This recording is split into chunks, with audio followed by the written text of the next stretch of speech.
Welcome back everybody to Extreme Off-Road Silly Builds, and today we're dealing with the 1967 Shelby GT500. Now this has 1,500 horsepower, 1,100 pounds-feet of torque from an 8.9 litre double supercharged V8 engine. The car itself now weighs 3,357 pounds, has off-road tyres, all-wheel drive and off-road suspension. And the vehicle can now do 0 to 60 in 2.771 seconds, 0 to 100 in 5.379 seconds, and going to a top speed of 220 miles an hour, although it's unlikely to get to that kind of speed on this series. So yeah, in terms of stats, off-road capability, launch, acceleration and speed are all good. Braking is decent for a car of this age, but I would have liked it to have been more given the amount of power we've got on the go. But the big issue is going to be the handling, as you can see, only at 4.3, which is obviously quite low. And even also concerning is the fact that the off-road suspension only raises the suspension by about 0.58 of an inch, I think it was around that.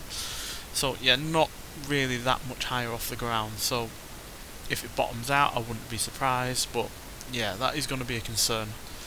Now obviously having the car's centre of gravity lower down is a benefit in some regards. It means it's less likely to roll over, but when you've got these off-road conditions you do want some decent ground clearance. So yeah, but the car itself in stock form was hardly low to the ground, so maybe it just doesn't need that massive amount of ground clearance increasing.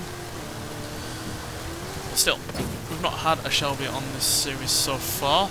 We have had the slightly adjacent Celine on here before with the sport truck, so we're interested to see what it can do in comparison to that vehicle, especially given it's a heavier vehicle but also one that is meant to go off-road. So yeah, but we have seen muscle cars from this time period be pretty quick before, so maybe this will do just as well. All depends on whether or not it's able to deal with the power and not have too much in the way of understeer.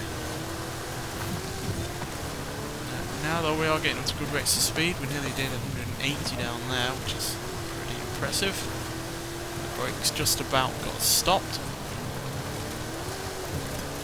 So yeah, even though this car obviously had a V8 originally, it did not have anything like supercharging on it, and certainly was not nearly 9 litres, so yeah, there is a bit of weight up front, a bit of additional weight up front, while also dealing with the all-wheel drive system, so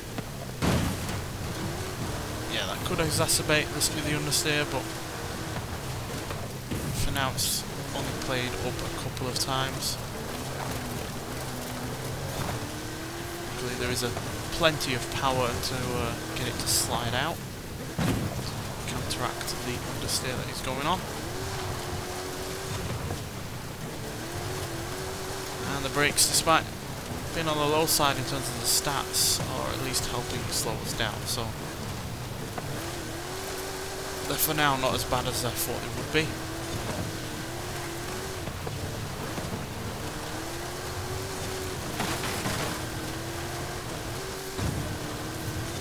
Yeah, again we are getting up to good rates of speed, even in a short space of time, so the power is certainly having a positive effect in that regard.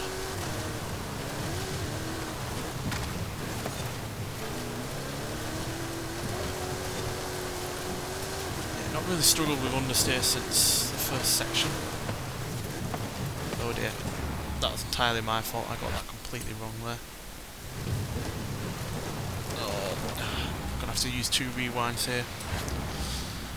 I went far too over to the right, got involved in some bumps, and therefore could not steer or brake my way out of it. So we've used up all of our rewinds now, so hopefully we do not get into any further trouble.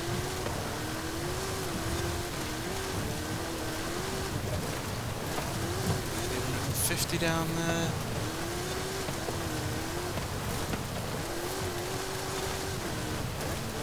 I put that rewind limit on at the start of the series purely to prevent constant rewinds and constantly trying to get out of situations that I've been put in.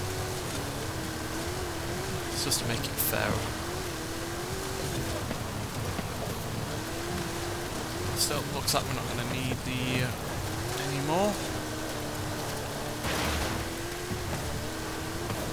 we are looking like we're going to get for a reasonably good time. Well, we're quicker than the Celine Sport Truck, and we're also quicker than the Volkswagen ID4 from the previous episode at 3 minutes 16.046. That puts us right into the, I believe, the top 25 at the very least.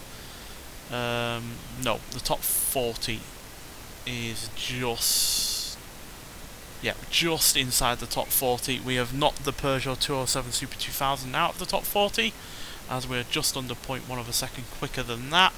But we are slightly behind the likes of the Lotus Evija, Brabham BT62, as well as the likes of other kind of similar cars to this, like the Plymouth Fury, the Pontiac Firebird Trans Am SD455, the AMC Rebel, the Machine, other older muscle cars like the Ford XB Falcon GT, was there a Pontiac somewhere I seem to remember? It might have just been that Pontiac that I've already mentioned, but yeah, we've also got the Fast and Furious Dodge Charger, which is still technically the fastest classic muscle car that we've had on this series so far. So not as quick as those cars, but we are quicker than other muscle cars like the Dodge Coronet Super B, the Plymouth Barracuda Formula S, and the Pontiac GTO Judge, which isn't massively far behind us. It's only just under 0.4 of a second slower than we are, but quicker than that, as well as the Chevrolet Nova Super Sport. So on the whole, a reasonably good time. The understeer at the first quarter of this course was a little bit concerning, but we sooner or later got that under control, and yeah, for the most part this was really rather fun to drive. Plenty of power that it used really rather well, got to really rather high rates of speed and on numerous occasions, and yeah, handled the power and the off-road aspects really rather well considering its age and the fact it's not really meant for dealing with this kind of stuff. So on the whole, a pretty damn good car. Not the best by any means, but at least it is in the top 40. Nonetheless, so thank you for watching, and I'll see you in the next one. Bye.